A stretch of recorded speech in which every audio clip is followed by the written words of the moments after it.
Hello everyone, আশা করি সবাই ভালো আছেন। আজকে বানাবো কলমি শাকের ভাজি। অনেক দিন থেকে ইচ্ছে করছিল কলমি শাকের ভাজি খাবো, তাই আজকে বাজার থেকে এনে রাখছিলাম আর এখন বানাতে যাচ্ছি। এখানে দেখেন কলমি শাকগুলো আলাদা আলাদা করে বাঁধা, তাই এগুলোর বাঁধন খুলে নেব। আসলে কলমি শাক ভাজি খেতে অনেক ভালো লাগে, যারা খাইছে শুধু তারাই জানে। সব সময় তো মাছ মাংস খেতে ভালো লাগে না, মাঝে মাঝে ইচ্ছে করে শাক পাতা খেতে। আমারও ইচ্ছে করছিল খেতে, তাই আজকে এনে বানাচ্ছি। এখন আমাদের ভালো পাতাগুলো বেছে নিতে হবে, কারণ এ ধরনের পাতা পুকে খাওয়া থাকে, সাথে কখনো পোকাও পাওয়া যায়, তাই এগুলো ভালো করে দেখে নিতে হবে। এখন এগুলো ভালো করে ধুয়ে পানি ঝরানোর জন্য রেখে দিয়ে চুলায় রান্না বসাবো।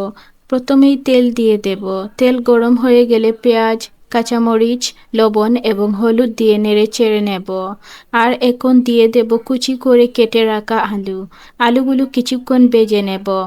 আলু ভাজা হয়ে গেলে দিয়ে দিলাম কেটে রাখা কলমি শাক। এখন নেড়ে চেড়ে ডেকে দিলাম রান্না হওয়া পর্যন্ত। এই তো দেখেন আমাদের রান্না হয়ে গেছে। সত্যি বলতে খেতে কিন্তু অনেক মজা হয়েছে।